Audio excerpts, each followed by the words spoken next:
Hey sis, I just showered and put on a bralette and I smell like tea tree oil and I feel extremely powerful. So I thought I would do literally the most cliched video imaginable, and that is a YouTube made me buy. Let's get onto it. The first thing that would not be in my collection if not for a few choice influencers is the Coty Airspun translucent powder.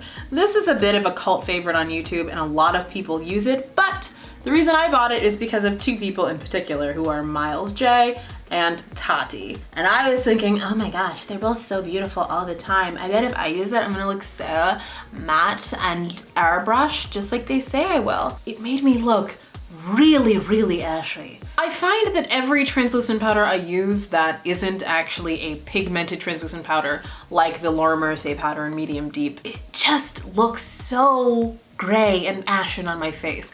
I think I have such warm yellow undertones in my skin, yellow and pink undertones, that anything that is even remotely not warm is just like, corpse face, literal ghost face killer right here. It was just terrible. And I used it, I think, exclusively to set eyeshadow primer because I could not bear having this on my face. I eventually just raged through it out after having it for like a year. I was definitely a little bit worried about taking powder recommendations from YouTubers post that. The next thing, the Benefit Porefessional.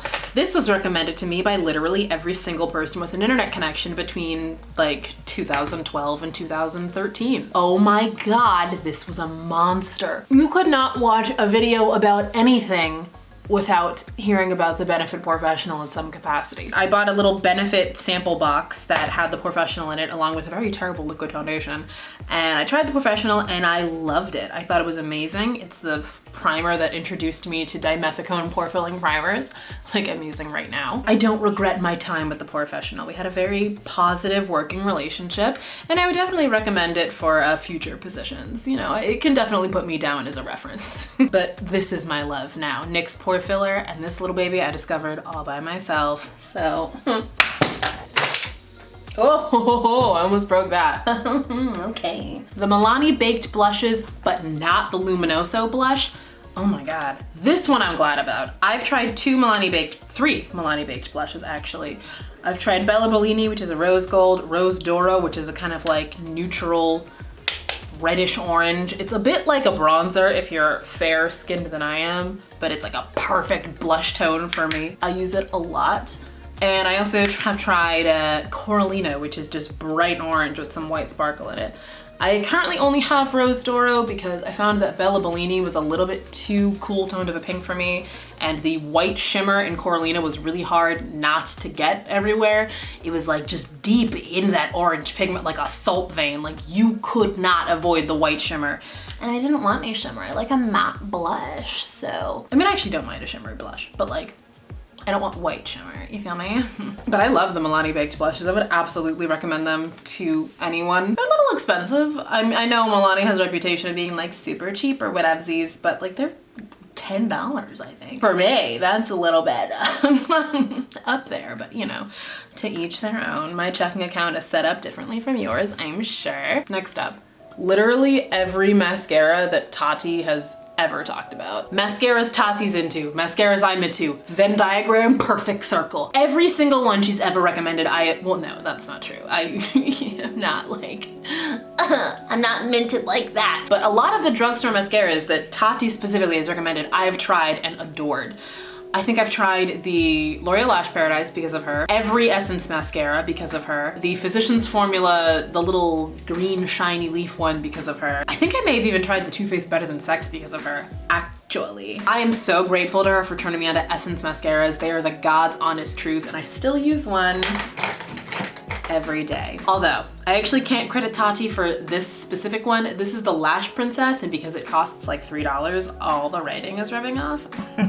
This one I tried because of Jessica Braun. She raved about this for like a year, and I eventually tried it and I was like, okay, no, she was exactly correct. This is wonderful. I got reminded of another one, the CoverGirl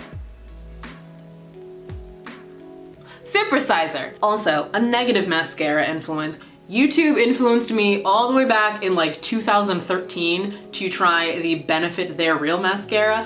And I tricked myself into liking it at the time because I was just getting into makeup and I was like, oh my gosh, I'm using a mascara that YouTube personalities like. This is so special. I'm part of a secret makeup club. That was probably when the makeup goblin was birthed in my loins. The joy I felt from being able to be like, oh yeah, I use the same mascara as. People are being social outside. And then I tried like a different mascara, not even another high-end one, just another one. I think this was when I was living in Italy, so it was a Kiko mascara. And I was like, oh, okay, Benefit just got dunked on. That mascara is trash. I hate that they're real mascara. It has pointy bristles and it doesn't do anything and it's expensive and I don't know how Benefit managed to brainwash so many people.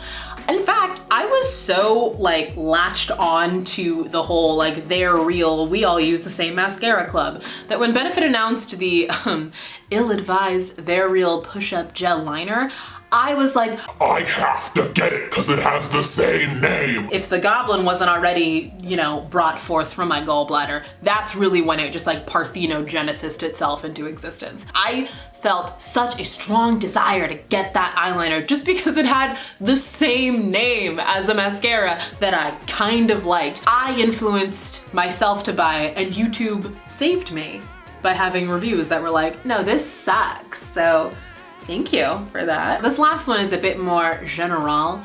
Foundations. I feel like I talked about this in the Makeup I Don't Buy video that I just did, but I was very influenced by YouTubers to have a whole routine that included foundation, even though I don't like it. I just used a very thin dusting of the foundation powder when I set my face, but actual liquid foundations, I just don't vibe with. And there were 2 times in my life that I, you know, forgot myself, went into a fugue state and was like, I need a liquid foundation in my routine right now. The first of those times was, it was like right before my senior year of college and I was next to a Sephora and like, I suddenly just like Invasion of the Body Snatchers lost control of my brain and was like, ding, I need to buy a foundation right now. And I went in and I bought this sample, the aforementioned sample box from Benefit. It was called How to Look the Best at Everything. The box itself is actually right here. I painted over it and it's what I keep my bobby pins and hair ties in now. But it had a sample of the Porefessional, a sample of the Hello Flawless Oxygen Wow Foundation, 2 sample size pans of the Boing Concealer back when they had like 5 shades of it, the shades 4 and 5. This was the deep box. And a sample size pan of the Hello Flawless Foundation Powder in the shade Amber. That liquid foundation was garbage trash. It just kind of sat on my face and it's like, okay, now my face is the exact same color, except I look, really greasy. Love it. And the concealers, I credit those concealers with me not wearing concealer for so many years. Cause it was the first concealer I tried and I was like, oh my God, if this is what concealer is like, count me out, ladies. That foundation was terrible.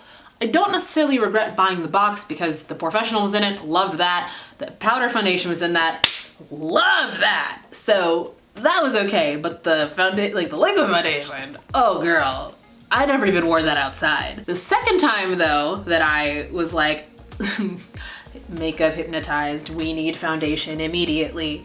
It was like last summer, dude. I was in New York, I was traveling, and I went to Ricky's, which is my favorite store on the planet. When I die, cremate me, press my ashes into a compact, and put it in the doorway of a Ricky's. That's what I want. Whoever buries me, you have my wishes. Please obey me. I was at a Ricky's, I was at a clearance bin, which is basically a trap, and there was this NYX like tinted moisturizer BB cream type situation that was $5, and I was like, sure. I'm already spending $50. Why not add another $5 on top of that? I don't need anything liquid on my face. I want my face to be matte. I don't have a lot of discoloration, thankfully. I don't have a lot of redness in my skin that I need to cover up with a complexion product. I just want my face to not be shiny. So there's no reason for me to use a liquid foundation. And so I think I tried wearing the tinted moisturizer out once, and of course this is June, so it immediately melted off my face. And I think, actually, I may have done what I hate the most, which was leave a foundation stain on a shirt I was trying on in a store.